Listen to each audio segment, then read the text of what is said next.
Leur histoire est une des plus inspirantes dans le monde du sport. Serena Williams est une des plus grandes joueuses de tennis de l'histoire. Elle est aussi la seule joueuse dans ce siècle à avoir gagné les 4 tournois du Grand Chelem. Elle est la sœur cadette de la joueuse Venus Williams, également joueuse professionnelle de tennis, talentueuse. Un père comme coach. Dans cette vidéo, je vais prêter ma voix aux citations les plus marquantes des sœurs Williams à propos de leur père. Des citations motivantes, inspirantes, bienveillantes et évidemment positives. Le père de Serena et de Venus Williams était en avance sur son temps. Déjà sur le fait de les inscrire à un sport qui était à l'époque complètement blanc. Aucun noir, aucun ne faisait du tennis à cette époque. Et ce sont les sœurs Williams elles-mêmes qui le disent. Ensuite, leur père était en avance, car il disait qu'elles allaient devenir les meilleures dans ce sport. Avec une telle assurance, c'est du jamais vu. Ma mère et mon père voulaient qu'on puisse gérer n'importe quelle situation dans la vie. Donc, la manière dont on appréhende le tennis était aussi la manière dont on appréhendait la vie dans son ensemble. Quand vous êtes sur le court, n'acceptez jamais la défaite et donnez votre maximum, faites de votre mieux et vous trouverez une solution. On a aussi transposé ça dans la vie et ça a plutôt bien marché. Nos parents voulaient qu'on soit des championnes dans la vie et ça s'est révélé plutôt bien fonctionner. C'est magnifique, les leçons qui nous ont aidés à tenir durant les échecs. La première leçon pour nous a été spirituelle. Placer Dieu en premier. Et cela nous a donné l'opportunité de nous améliorer. On a pu réaliser que, quoi qu'il arrive, notre rôle était limité. Il y a quelque chose tellement plus grand que ça. La leçon élémentaire qui nous a permis de conserver une bonne santé mentale, la première de toutes celles que nous avons apprises, c'est celle-là. Mettre Dieu en premier, ça veut dire qu'on considère Dieu dans chacune de nos décisions. Ça impacte beaucoup de situations, comme la manière dont on approche un match et la manière dont cette prise de conscience te délivre complètement du stress. Parce que même si tu veux gagner ce match comme personne, il reste quelque chose de plus grand que tout ça. Quelque chose en quoi nous croyons et ça, nous en sommes conscientes. Donc au final, même si ce moment est super important pour nous, on a l'appui le plus solide, l'amortisseur le plus doux pour nous retenir et nous soutenir. Je me souviens de ce match complètement impopulaire aux Indian Wells et je me souviens de la finale.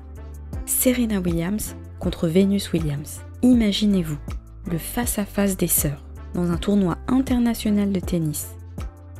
Et seulement 4 minutes avant ce match, que tout le monde attend, Venus choque les fans du tennis quand tout d'un coup elle se retire du tournoi. Une rumeur se répand et prétend que ce soi-disant abandon de dernière minute était en fait prévu depuis longtemps par Richard, le père des 2 sœurs, pour placer Serena en favorite. Mais 2 jours plus tard, la réaction des fans est très dure lorsqu'ils rencontrent Serena, Venus et Richard Williams. Serena se souvient qu'elle perdait ce jour-là. Je me souviens que je perdais et je m'en fichais complètement. Je ne voulais pas gagner. Je voulais juste sortir de là avec dignité. Je me suis assise et j'ai prié Dieu. Je l'ai supplié. Aide-moi. Aide-moi à me sortir de cette situation. Je veux juste finir le match. Et aujourd'hui, avec du recul, je sais que j'avais de la force à ce moment-là. Et non seulement je suis revenue au score, mais en plus j'ai gagné ce match. Mais j'ai tout simplement été capable de traverser ce moment difficile. Et ça nous a aidés tout au long de notre vie. Les Indian Wells, c'était vraiment dur pour moi. Et je rentrais, et sur le retour je pleurais. Même quand j'y suis retournée 14 ans plus tard, j'étais traumatisée. Je me souviens de ce moment où j'étais assise dans la salle de bain et où je me suis dit « Non mais attends, je vais pas y retourner. Et s'ils se remettaient à me boycotter à nouveau ?» Nous avons dû Vénus et moi, faire face à des situations que personne n'a dû gérer. Des situations très difficiles. Et ça, c'est la raison pour laquelle nous nous comprenons si bien l'une et l'autre. Comment gérez-vous l'échec ? Eh bien, nous nous disons « Oh mon Dieu, j'ai rêvé de cette victoire. Personne n'aime perdre, mais moi, je ne peux pas le supporter, c'est difficile. » Je me dis « Mince, je dois chercher plus profondément en moi. Je pensais que j'avais tout juste, que je faisais les bonnes choses, mais là, visiblement, je dois céder ma place. » Mais même si on perd, tu ressens que tu as fait de ton mieux pour préparer ton match. Tu peux dormir la nuit en ayant ce mindset. Bien sûr, tu aurais aimé avoir mieux, mais au final, au moins, tu peux dormir la nuit.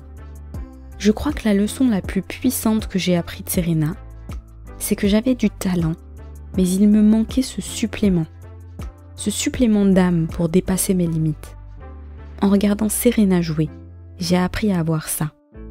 Parce que Serena, elle n'a pas froid aux yeux. D'ailleurs, tout ce que nous voyons en autrui, nous pouvons en apprendre quelque chose. J'ai vu, en voyant Serena, que j'avais besoin de travailler cet aspect en moi.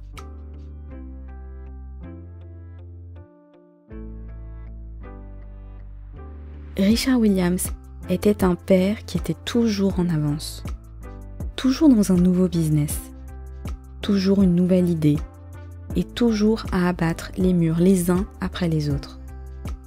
Une des phrases choc qu'il a dites, c'est « Ce monde n'a jamais eu de respect pour Richard Williams, mais ce monde va vous respecter. » Et quand on est jeune, on ne réalise pas qu'on a cette capacité de dire non. Quand on grandit, et on comprend ça, on réalise et on se dit « Mais je peux dire non, je ne suis pas obligé de subir cela. » C'est un sentiment magnifique. Et vous savez, ça me fait penser au sujet de la santé mentale des athlètes et cette polémique qu'il y a eu autour de la responsabilité des athlètes de participer aux conférences de presse. Eh bien, le père de Serena et de Venus Williams était avant-gardiste. Il y a une vidéo avec Richard Williams et un journaliste. Dans cette vidéo, le journaliste demande à Venus Williams comment elle se sent avant un match.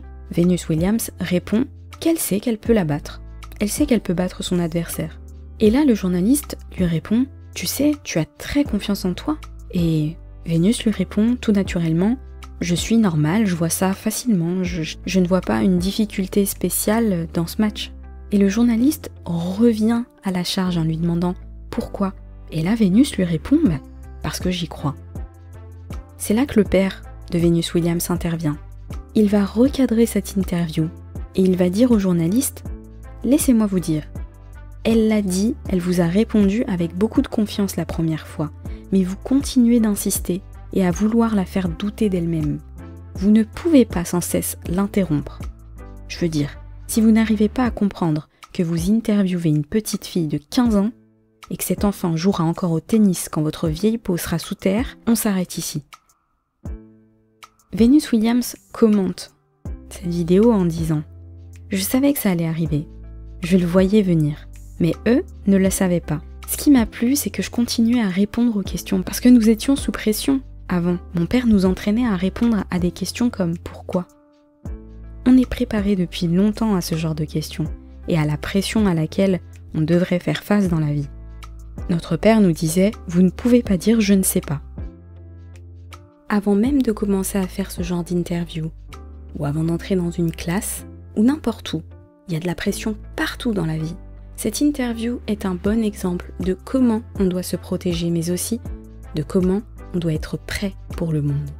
Simone Biles,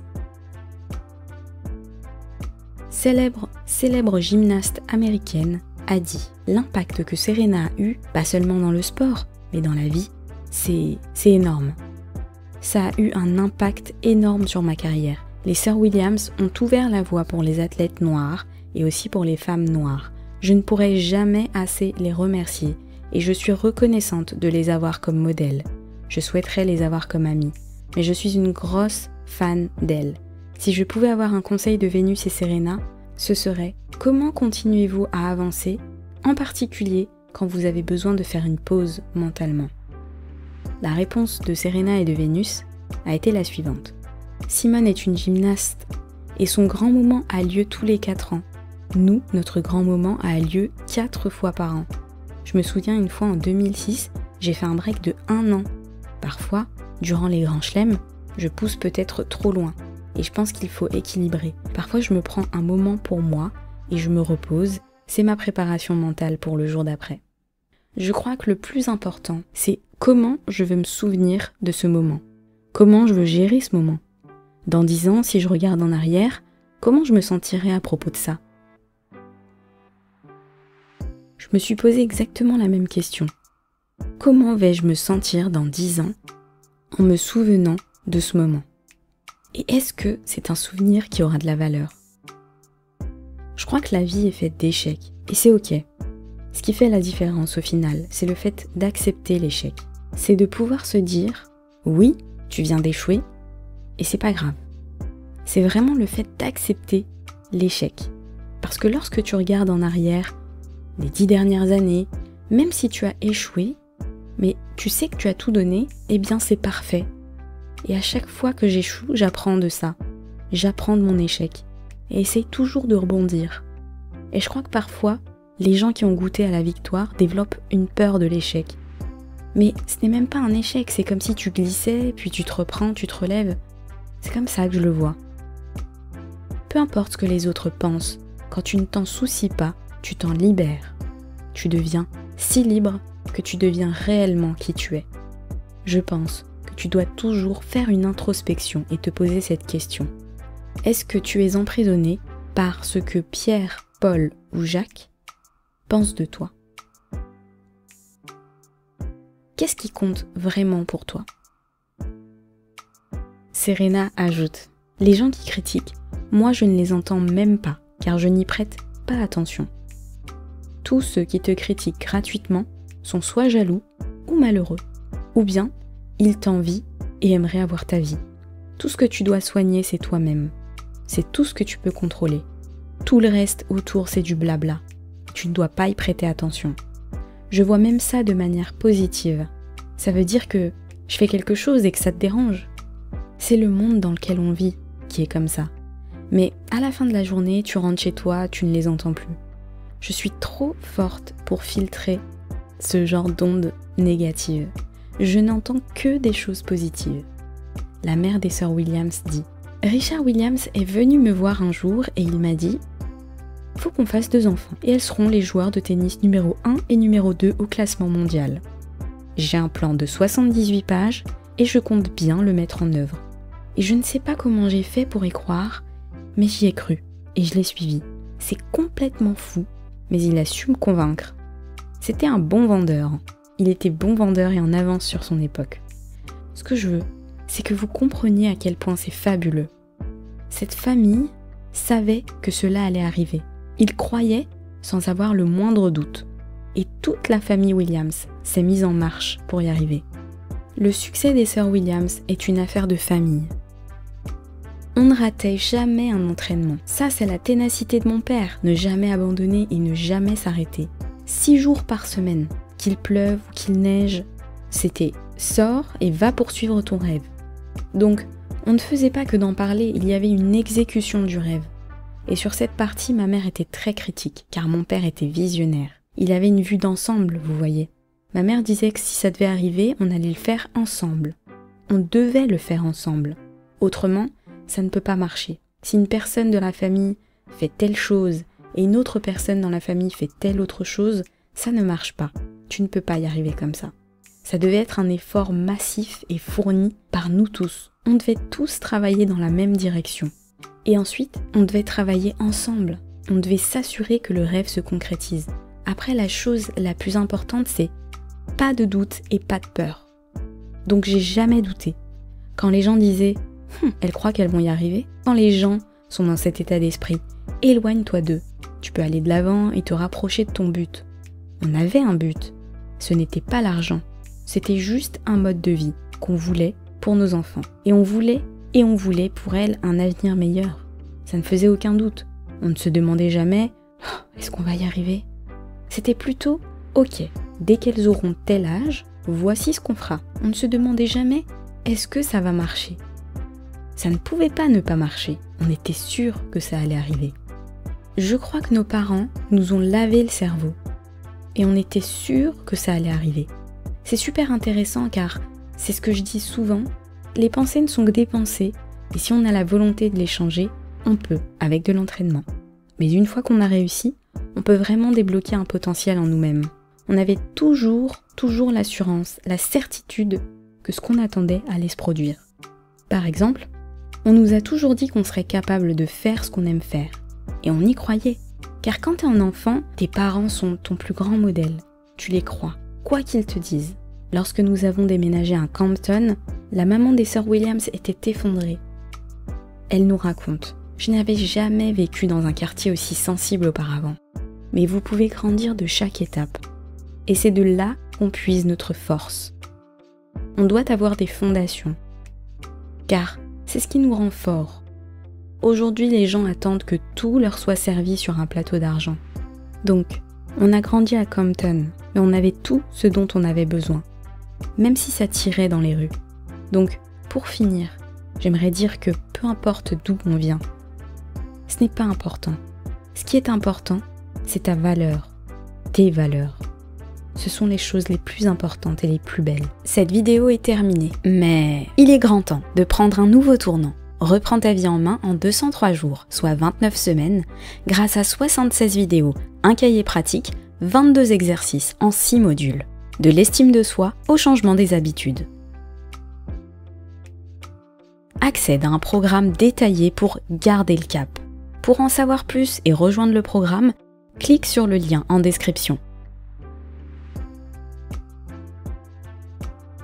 Et bien sûr, abonne-toi pour recevoir mes vidéos et rejoins la chaîne si tu apprécies mon travail sur cette chaîne. À très bientôt.